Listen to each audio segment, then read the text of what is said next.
Blue Lock's manga is filled with tons of incredible moments that help build and shape each of the characters we know today. However, within a separate extension of the series, we see the moments that led to our characters finding their passions. In this video, we'll be taking a look at the Blue Lock light novels, where we get to see the characters' backstories and motivations to play football, and why they end up joining the Blue Lock project. Today's subject is Ikki Niko, the Watchtower of Blue Lock.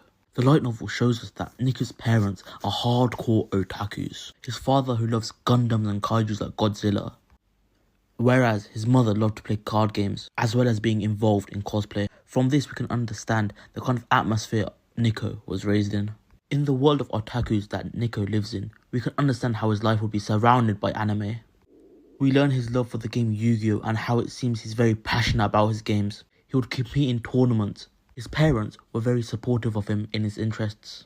We learn at school Niko was a quiet kid who would become extremely talkative if the conversation was about Yu-Gi-Oh! And his cards. The other kids would say stuff like, "Your eyes are so scary I could cry. Your eyes are scary when you talk like that. And there's madness in your eyes." These remarks about his eyes led to him growing out his bangs. Middle school, it wasn't just remarks. It was much worse. It turned out that Niko would get bullied by a group of classmates. These classmates saw him as inferior to them. Niko, however, wouldn't react to the bullying at all. He brushed it off and acted like nothing happened.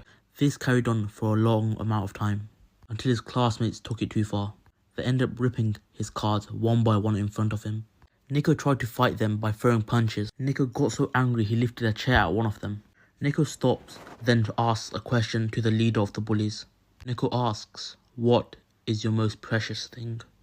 Niko thinks if they took his most prized thing, he should just take theirs from them. The bully replies to him by saying it's football, as he is the ace. Niko replies, "Give me 100 days. In 100 days, we shall have a match. There, I will crush everything you love." Niko is saying some straight heat.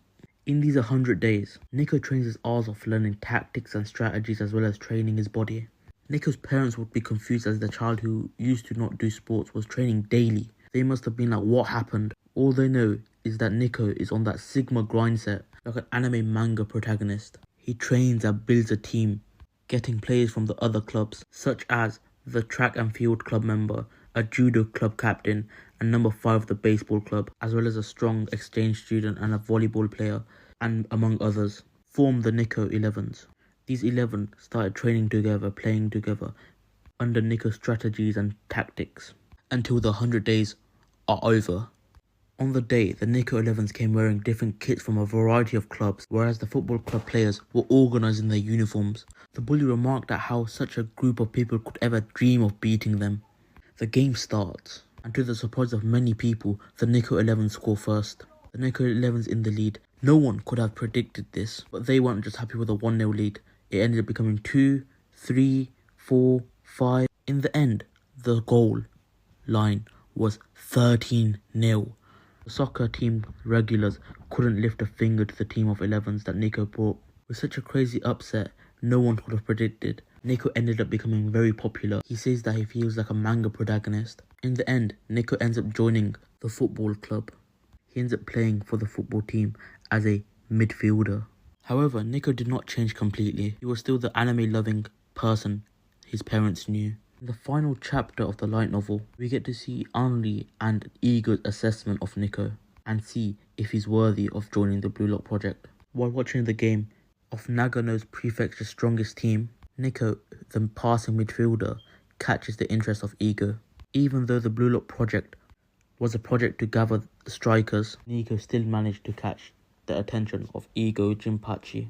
Anri thinks to herself, even though he scored a goal, shooting power is lacking. He's also rather small. His specs are low. He isn't fast either. Ego interrupts her thinking and asks quite a silly question. What do you think is the main ingredient in fried cup noodles? What? It's the sauce. Ego says, the sauce is what gives its taste, obviously. The fate of all fried noodles depends on their sauce. The most egoist part of the fried cup noodle is the sauce. Ego's being a bit silly. What's up with this weird idiom? However, Ego replies and answers us. That kid with the bangs too is the sauce. Ego points at the screen saying, Niko.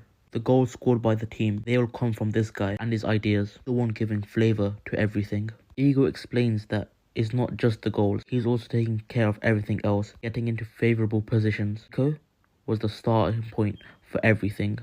However, Niko lacks in physicality. He makes it up with his high soccer IQ and calculating eyes. Mr. Bangs is more than he looks like. Ego says he wants it, the ego nobody has discovered yet hiding within those concealed eyes. That's how Niko Ikki end up joining the BLUELOCK project.